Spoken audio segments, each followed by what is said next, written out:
Hey guys, and welcome to another discussion video, and today we'll be discussing about the Nintendo Switch Pro, or whatever it will be called. So, recently, there's been a lot of leaks and information building up about the Nintendo Switch Pro. I know they've been around since 2017 and 2018. I first reported on them ever since I started Reese News back in 2019. So there's been a lot lately, and like even more than like all the leaks they had back around the time people were speculating about the Switch Lite, and people were saying the Switch Mini then, but it ended up being the Lite. So we could possibly see something soon. And I'm really thinking it will come out next year, but I'll talk about the release date later. So, the most recent thing to come out of the Nintendo Switch Pro in terms of rumors and leaks was the mini LED screen that will potentially be on it. And people are saying that this is either going to be developed by Innolux, which is a Taiwanese company, or TCL, which produces a lot of TVs and stuff like that. There's been some speculation about either of those companies doing it. Might be something completely different, but most likely it's going to be a mini LED, which is a lot better than the screen we currently have on the Nintendo Switch. Since the Nintendo Switch currently uses a 720p LCD screen, and it's most likely going to be in 1080p, at least for the screen. It's going to have, hopefully, a larger screen. That's more just speculation. I really hope it has a larger screen since, there's a lot of area in between that's not used up on the Nintendo Switch. So I really hope they take advantage of the whole console and portable mode and have it have a larger screen. And hopefully they use glass and not plastic. So, since glass can't scratch or anything, but plastic does, it would be the more logical choice to choose glass, but glass is a little more expensive. But I think they could still use it since this might be a slightly more premium product, but it will still be somewhat affordable. Well, with the dock resolution, a lot of people are saying 4K, but I don't think it's going to be 4K in the way most people are thinking. I think it's mostly going to be 4K upscaled, because whatever processor they're going to use in it is most likely not going to run 4K natively, because you're going to need the power of the next-gen consoles to run 4K natively, or at least properly. So there is a possibility, a very small possibility, it could be native 4K, but I really don't think it will, because the normal games on the Nintendo Switch run in 1080p or lower. So I'm thinking they're going to use the NVIDIA DLSS technology, the Deep Learning Super Sampling technology, which is basically AI that kind of similar to upscaling. It does something similar to that, which kind of brings a lower resolution into a 4K resolution, which definitely works for at least some of the older Nintendo Switch games, and then some of the newer Nintendo Switch games they could potentially make with this. And it would look really nice since this has been used before and it turned out really well.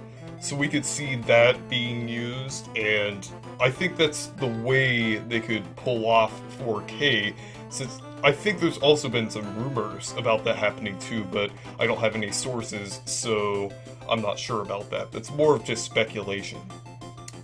And next up is the Joycons.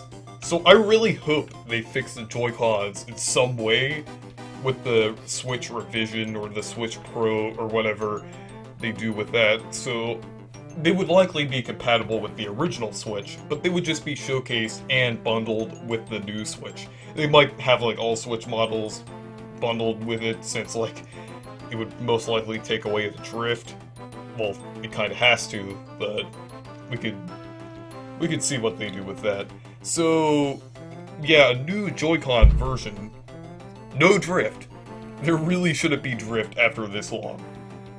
And I really think they should also have analog triggers, kind of like the GameCube controller. That would be really nice if they have something similar to that, because there's a lot of games on the Nintendo Switch that would actually take advantage of that.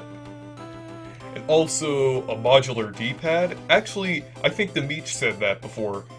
He was on one of his Nintendo Switch Pro like discussions that he was doing, he was talking about that. And I believe there's a third-party controller that uses that.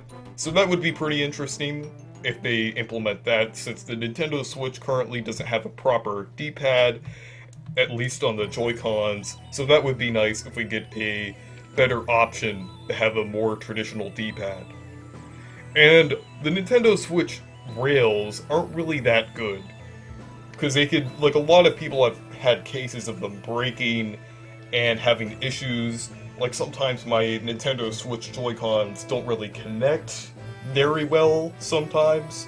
So I think they could definitely fix some stuff with that. It's not a serious issue, but it would definitely be improved. It's more of an improvement thing with the next Nintendo Switch, or the Nintendo Switch Pro. And next up is the power of the system, and the processor and everything. So, Nintendo, like, is supposedly using cutting-edge technology on this.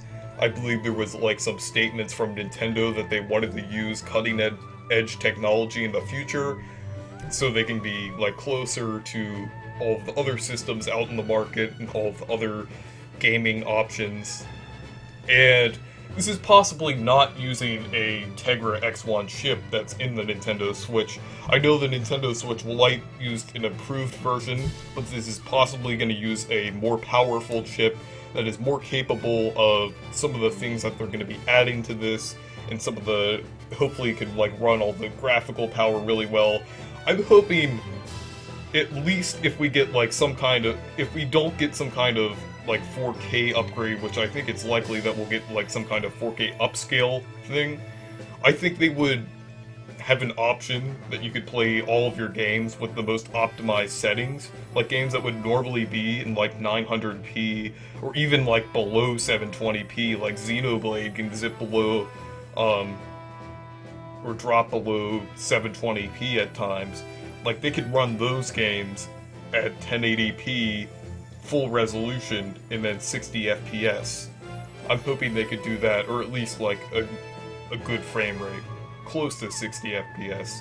So that would be, like, another really good advantage of this system, or another selling point of it, to run all of the games at the max power of them, the best possible power of those games, taking advantage of it. That would be really good, and hopefully with whatever processor that they use and whatever stuff they put into it, hopefully it makes it running better than the Xbox One and PS4 and makes it closer in power. It's obviously not going to be the power of next gen, but hopefully to a level where it can run next gen games that are on the Xbox Series X and S and the PS5. I know they could do that with the cloud and everything like that, with, like, since they did that with Control and Hitman 3, but I don't think they could do that for all games. So I think they should, like, have some games still actually run on the hardware. There might be a few exclusives, which I hopefully it's not going to be mostly exclusives. I really hope it's just going to be a few games that are exclusive, kind of like the new 3DS. But I really think they should actually run it on the hardware, rather than using the cloud. For now, it's fine. I'm fine with them doing it now, if they don't have any upgraded hardware, but I really hope in the future they won't have to do that. And finally, with the naming isn't really that important. Actually, well, it is important in general, but it's not really that important for this discussion specifically.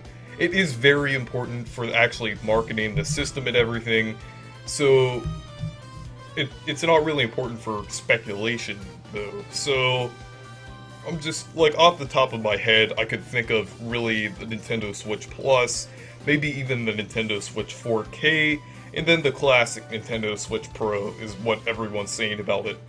It could always be different from what we're thinking, since most people were thinking the Nintendo Switch Mini before the Nintendo Switch Lite was revealed.